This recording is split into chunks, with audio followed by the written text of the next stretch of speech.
Ils ont mis des tricycles, hein? C'est intéressant. Ils sont tout à l'abri en plus. Avec les poussettes, les petites voitures. Oui, exact. Là. L'éclairage aussi, j'imagine, en fin de journée, des fois, s'il fait un peu sombre.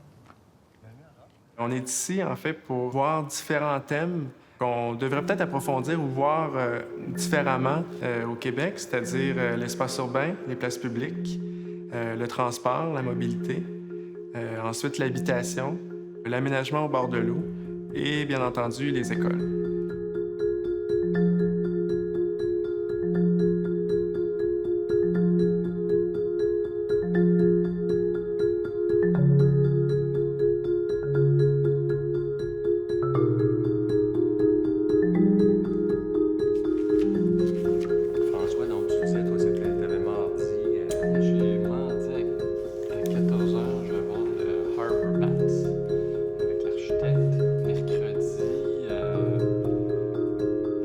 Je suis ici pour accompagner Pierre Thibault pour montrer, en fait, les meilleurs exemples que je connais à travers ces thèmes-là.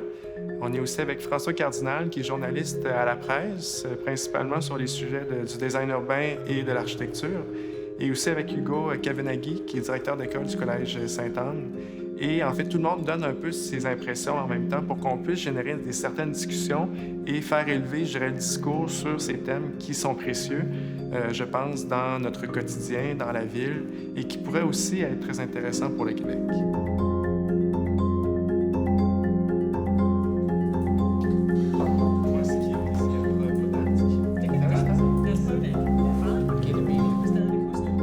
Je suis architecte à l'Atelier Pierre Thibault depuis 7 ans. Et j'ai eu la chance, en 2014, de partir à l'étranger pendant 1 an lorsque j'ai remporté le prix de Rome en architecture début de carrière, qui est décerné par le Conseil des arts du Canada. Ça m'a permis de partir à Copenhague. J'ai choisi d'aller chez Gale Architects, travailler pendant 1 an, qui est une agence de consultation urbaine pour rendre les villes plus agréables, des villes plus à l'échelle humaine, où est-ce qu'on met les gens d'abord. Og vi skal sige noget i forhold til udrummene, fordi de skal have en ansøgning til Landsbyggefonden, og så vil de gerne have noget på, hvad kan vi gøre?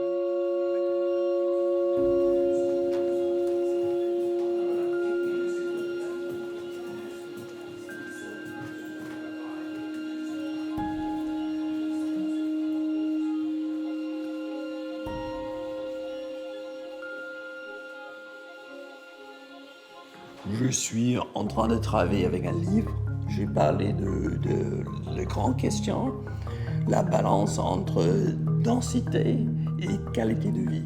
Je m'appelle David Sim, je suis architecte, directeur créatif et partenaire chez Gale Architects ici à Copenhague. L'architecture est pour tout le monde.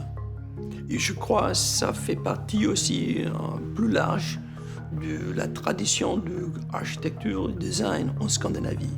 C'est le design est démocratique, c'est pour tout le monde. C'est l'idée de partager la ville, partager l'architecture, partager tous les avantages culturels, sociaux, économiques aux gens.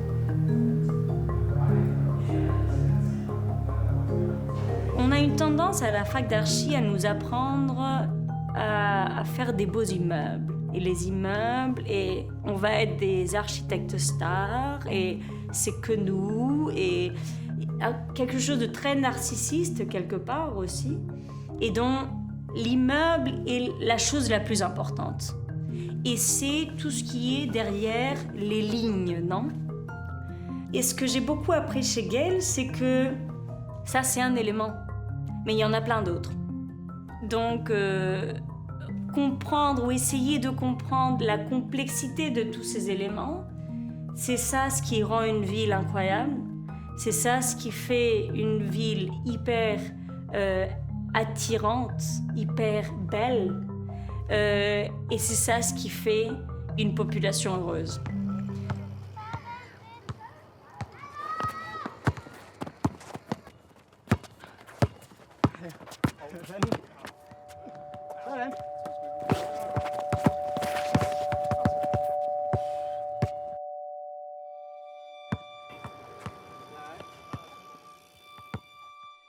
Qu'est-ce que c'est le processus pour Gail?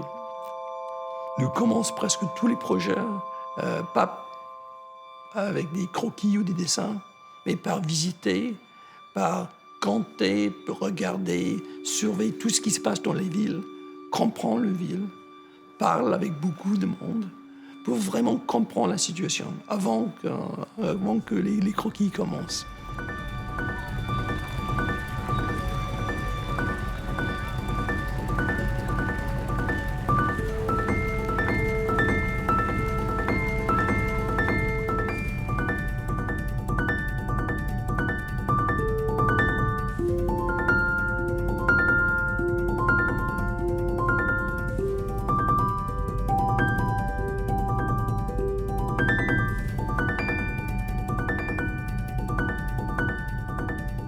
Ce parc-ci, qui est Northborough Parken, c'est un parc que j'utilisais beaucoup quand je vivais ici.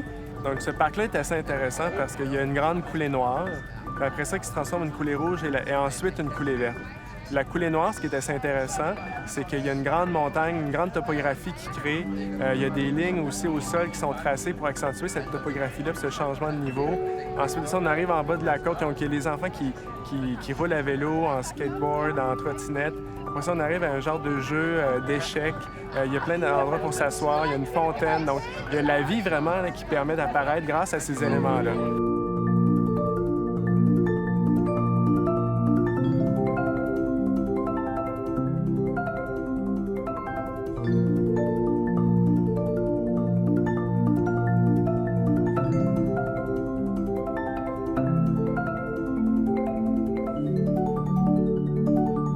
Je pense que c'est important dans la ville d'avoir un réseau comme ça, là. Être en vélo, on coule à travers la zone noire, la zone rouge, la zone verte. C'est très rythmé. Il y a une séquence aussi de jeux, on l'a vu au basket, des balançoires, des fontaines. C'est tout des choses qui, prises individuellement, sont simples, mais elles constituent un circuit qui est très, très agréable à emprunter. Quand on voit ça, on voit l'importance d'un réseau et d'unifier, parce qu'on a souvent ça au Québec, que ce soit à Montréal, à Québec, dans d'autres villes, des parcs. Mais le plaisir de pouvoir aller d'un à l'autre, on voit que les gens, leur samedi, c'était ça, se balader dans cet espace vert dans la ville. Ça représente quand même bien, je dirais, la philosophie un peu danoise ou scandinave qui est on s'en fait pas avec rien, on fait juste profiter de ce qu'on a, puis on en profite, puis on n'en demande pas plus.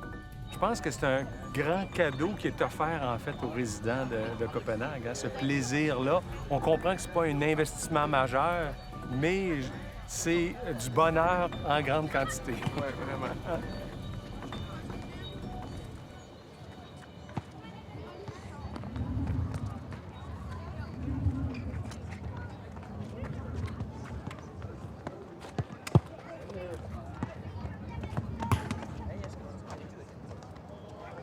Une des choses que j'apprécie énormément de Copenhague, c'est comme si le luxe serait gratuit. C'est comme si les espaces les plus beaux, les paysages les plus magnifiques sont pour tout le monde. Donc, tu n'as pas cette sensation que tu as besoin d'avoir beaucoup pour avoir accès aux meilleurs endroits.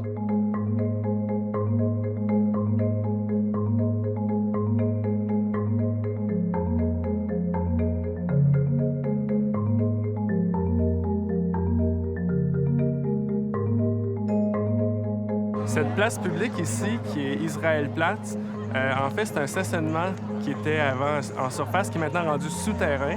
Et ils ont fait une place publique avec l'espace résiduel qu'il y avait au-dessus. Depuis les années 2000, la ville de Copenhague souhaite investir beaucoup d'espace public comme espace de jeu. Donc, Israël-Platz, c'est vraiment un terrain de jeu. C'est un terrain de basket, un terrain de soccer. Donc, c'est assez intéressant parce qu'il y a quelques gradins qui permettent d'aller chercher la lumière et offrir des espaces pour s'asseoir.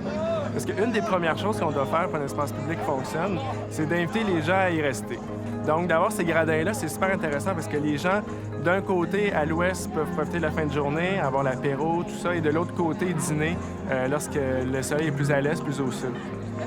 La valeur ajoutée d'avoir des espaces publics en ville qui sont tout près des lieux d'habitation, c'est que ça permet d'étendre notre chez-soi dans l'espace urbain. Donc, c'est un peu un salon urbain que j'appellerais. Et c'est un espace qui est très généreux, dans le fond, parce qu'il est très grand. C'est un endroit où est-ce qu'on peut partager des moments avec d'autres. C'est un lieu de rencontre, c'est un point de repère dans la ville.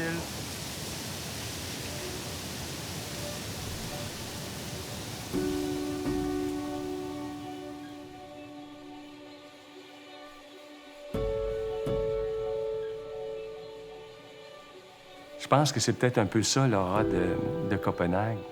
L'espace est dédié par la vie, pas une vie tristounet, une vie où le sourire surgit naturellement.